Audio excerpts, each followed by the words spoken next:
It was not a fun time to be a Nintendo fan when all you have to look forward to is paying $60 for Pikmin 3 Deluxe in October. It's obvious announcements had to be made. Of course, throughout the entire year, many sources were claiming those Mario remasters were coming in, all in celebration of the 35th anniversary of Super Mario Bros. Nintendo always goes all out for Mario's anniversaries. Remember the 30th anniversary when they shoehorned in Mario Maker as the 30th anniversary celebration and admitted it wasn't really supposed to be, it just kind of all lined up? And the 25th anniversary when they sold us an SNES game on a Wii disc for $30?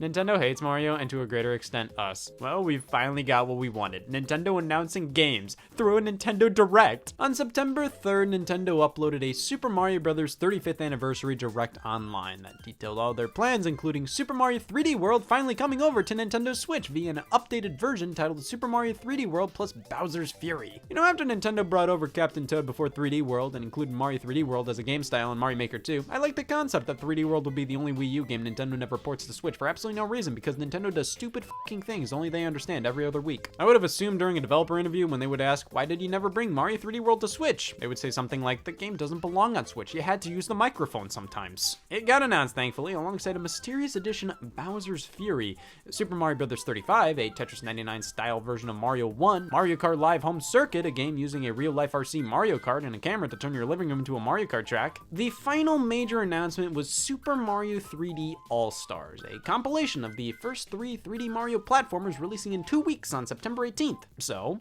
let's discuss. Super Mario 3D All-Stars, one of the quickest reveals to release I've seen for a physical release. I assume Nintendo wanted to go wild with the 35th anniversary at something like E3, but, you know, athlete's foot. So they just announced it at seemingly the last possible minute, and after I saw that announcement in the Direct, I went the rest of my life knowing I was disappointed by Mario 3D All-Stars. Those rumors didn't do it any favors. When you say Mario 64 is getting remastered, I'm kinda gonna expect more than this. But disregarding the rumors, let's evaluate this package as a whole. You get 3 games, Super Mario 64, Super Mario Sunshine, and Super Mario Galaxy. Oh no, they didn't include Mario Galaxy 2, Mario 64 DS, Mario 3D Land. Why would they do that? I mean, they obviously could have done more here. I assume they kept it to these 3 because they're all the most distinct of the 3D Marios. You throw Galaxy 2 in there and half the collection is about Mario Galaxy. However, these were the main 3 that needed to be here. I think we can all agree on that. But oh my god, what budget did this project have? I don't think this menu looks too hot. I get the font choice is trying to replicate Mario All-Stars on the Super Nintendo, but why not go all the way and just have like a nice modern recreation of that menu? Why is the year the biggest text? I like that they include each soundtrack separately to make it seem like there's more stuff in this package. The only bonus feature is the inclusion of each game's soundtrack. Cool. But it's like, who's actually gonna use this? I think it's kind of neat how every time you go to this menu, a different song from one of the games plays, but it would have been nicer to have original music made for this collection. Also, maybe an art gallery, concept art for crying out loud. These are games I would kill to see development history on. Also, quick nitpick, why does Mario Galaxy show the Wii's white game case, but Sunshine just has the box art, no black game case? On to the titles, and each game has been upgraded in some ways. Mario 64 is still 4x3, which is fine. I mean, I personally think widescreen N64 games look weird, but it would have been a nice option considering the other 2 games in this set are widescreen. It plays incredibly well and looks sharp. They smoothed out a lot of text and used higher quality art assets in some places. But this is still the same exact Mario 64 we all know. Nobody's gonna catch a glimpse of you playing and go, new game, huh? They did use the updated Rumble Pack version of 64, only released in Japan, so it's kind of cool we got that in our neck of the woods for the first time ever. Yeah, Rumble is included, but this version removes some glitches that speedrunners use in Mario 64, so that automatically makes this release an inferior one for many. It would have been nice if they included both the original version of Mario 64 and the Rumble version, but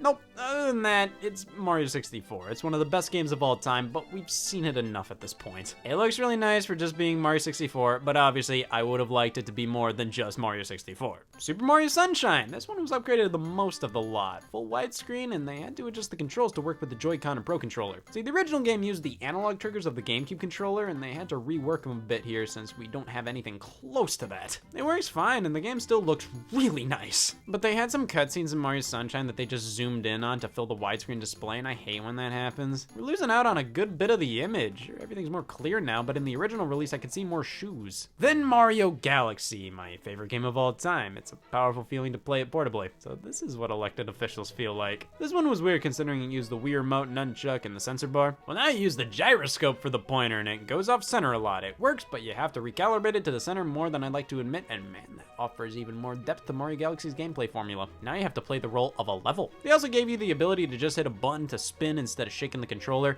though I'd shake the controller anyways because it's damn muscle memory at this point. Playing with the Pro Controller was weird. I can only do 2 Joy-Con. This feels pretty natural, just like the Wii if the Wii controllers were choking hazards. Now in handheld mode, for all the pointer stuff, you use the touchscreen.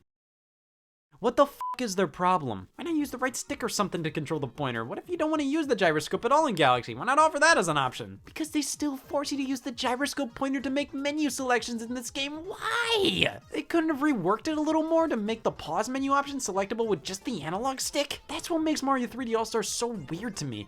It's obviously a pretty low effort project, but they put some effort into this. Enough where I think, if you're gonna put so little effort in, why not put absolutely none in? Why even smooth out the visuals of Mario 64? Why even put Mario Sunshine in widescreen? But they do those things. So at that point, I gotta ask, why not go a little further? Why not make it so you don't have to awkwardly use the gyroscope or touchscreen for Galaxy's menus, or not just straight up crop Sunshine's cutscenes, or put 64 in widescreen, or damn anything more than just adding the soundtracks as a bonus feature? Obviously, I'm incredibly happy these games are on Switch. They're some of my favorites, and it's the first time Sunshine's ever been re-released, and it's not like these are bad versions of the games, far from it. Galaxy is my favorite game of all time. Of course I'm ecstatic to have it here, and looking better than it's officially ever been. I do think it's all worth $60, but you can't just deny the fact that so many other companies have put so much more effort into their collections and charged significantly less. This is Mario. He 100% deserves so much better, and it's not like I can just not buy it to tell Nintendo what I think. I'm a bitch! But one of the stupidest things about this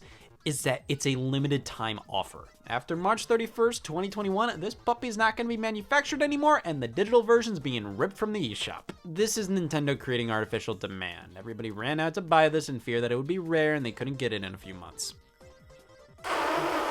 Man, I feel so special. I was one of the few 8 million to buy this game. It's not even a special box for the physical release. At least with Mario All-Stars on Wii for the 25th anniversary, this is a classy as hell collector's set. Here, I think the inside is just a collage of screenshots. This would take you 30 minutes at most to put together. No booklet or soundtrack CD or keychain or anything. It's a total budget release for $60. Mario 3D All-Stars makes me happy, mad, and lonely. At least WWE 2K Battlegrounds came out this month.